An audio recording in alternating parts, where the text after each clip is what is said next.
Com 9 anos de idade eu comecei a trabalhar porque meu pai, ele era bem, eu vou usar o nome ignorante, mas não é ignorante, é alguém muito...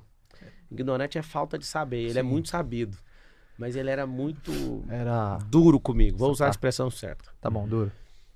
Pai, eu quero comprar um Tamagotchi. Aí meu pai falou assim, vai você trabalhar e comprar. Eu lembro de falar assim pra ele com 9 anos, eu falei, eu tenho 9 anos. Tamagotchi era o... Aquele bonequinho japonês o bichinho que você ficava virtual? dando comidinha, senão ele morria.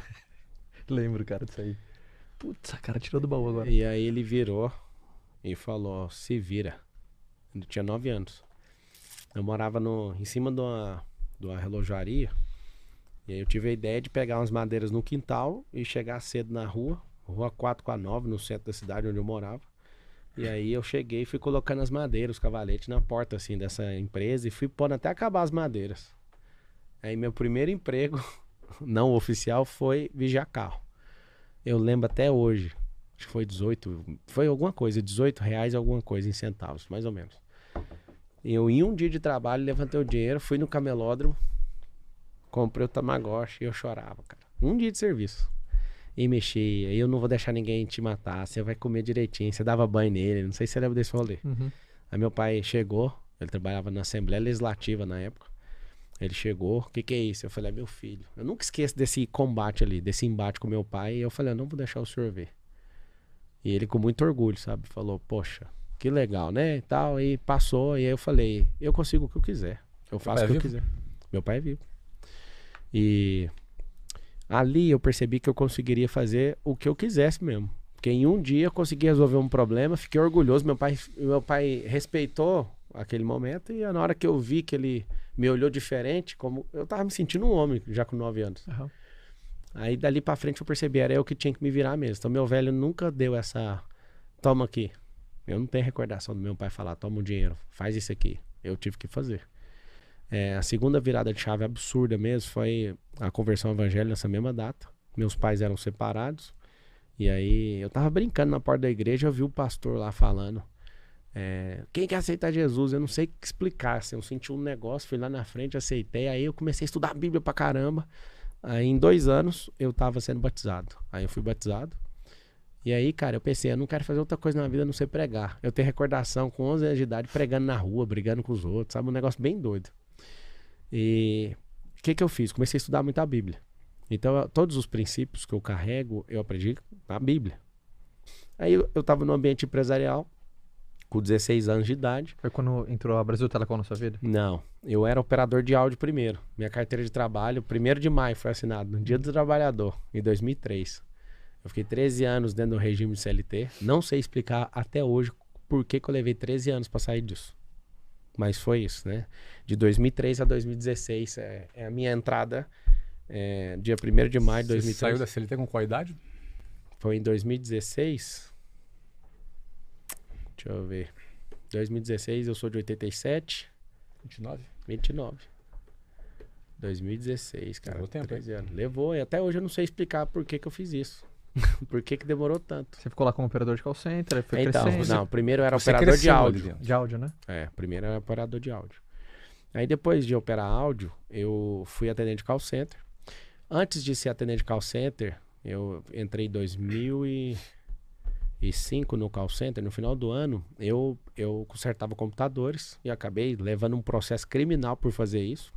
Eu consertei computador para um cara que inclusive era líder da igreja, onde eu frequentava, ganhava R$350. Trabalhei algumas semanas para esse cara e tomei um processo criminal de 13 anos. O mesmo tempo de CLT, ó. Repete o 13 anos. Fiquei 13 anos sendo processado criminalmente por isso. E esse processo foi bom para mim, eu vou te falar por quê. Porque eu tenho repulsa de injustiça. No começo eu tinha uma vergonha absurda disso.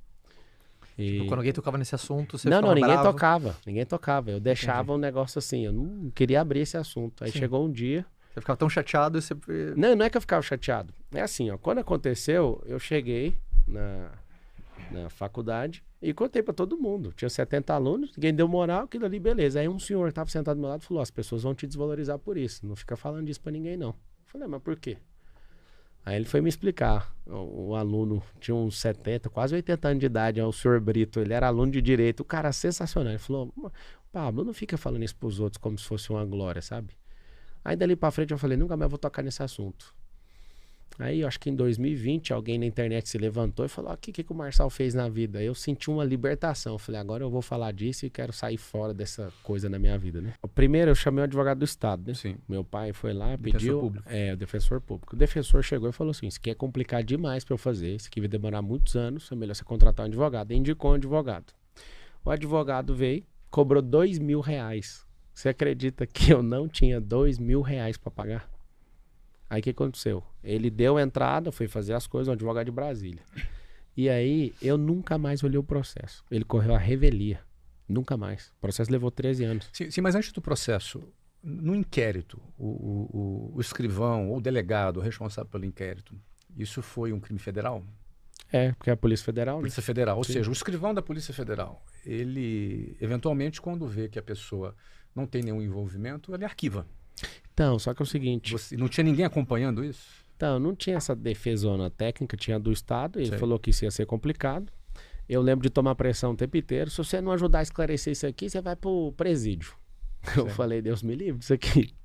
Não, eu arrumava computador e fazia isso. Eu era funcionário do cara por R$350. Hoje que eu vim pensar, depois de tanta notícia sobre isso, eu fiquei pensando, mano, eu tinha que ter processado esse cara, mano. E ganhado o direito trabalhista e ganhado um monte de ação em cima disso. E danos morais e tudo, né? Só que prescreveu, né? Claro. Eu fiquei 5 anos na faculdade, mas veio essa ideia agora. Poxa, eu tinha que ter processado esse cara. No final da sentença, tá escrito assim, Flávio, na sentença, Pablo não obteve lucro com isso. Na própria sentença? Tá escrito na sentença. Só que... Mas por que te condenou se você não tinha... Não tinha defesa. Porque não tinha defesa. O que eu tô te falando é o seguinte, eu envolvi com esse cara, não foi com quadrilha, eu não sabia o que esses caras faziam. Esse cara foi líder da minha igreja, que fazia isso. Não quero nem tocar no nome dessa pessoa. E aí ele me pagava R$350. O que acontecia? O computador parava de funcionar, eu ia, mexia no computador, ele voltava a funcionar. Deixava acesso remoto, ele funcionava só com acesso remoto aberto. Ele pedia pra mim várias coisas que tinha que fazer, como, né, tipo, eu sou seu patrão, faz isso, faz aquilo. Você tinha qual idade? Tinha 17 para 18. 17 para 18. E aí o que aconteceu? Eu acordo um dia, você tá preso. Eu falei, que preso? O que eu fiz? Aí fui pra delegacia, contei tudo que eu sabia. E eles não me liberavam. Falavam, você tem que falar mais, né? Aí alguém me falou um negócio assim, tem uma... Se você ajudar na investigação, tem a delação premiada. Aí eu falei, o que é delação premiada? Eu tinha acabado de entrar na faculdade de Direito. Eu não sabia o que era isso. Acabado de sair da escola. Cara, de verdade, assim, eu era um garoto. Ano que vem vai fazer 20 anos esse fato. Ano que vem. E na hora que esse cara falava isso, e alguém ria e falava, não, nós vamos mandar você pro presídio.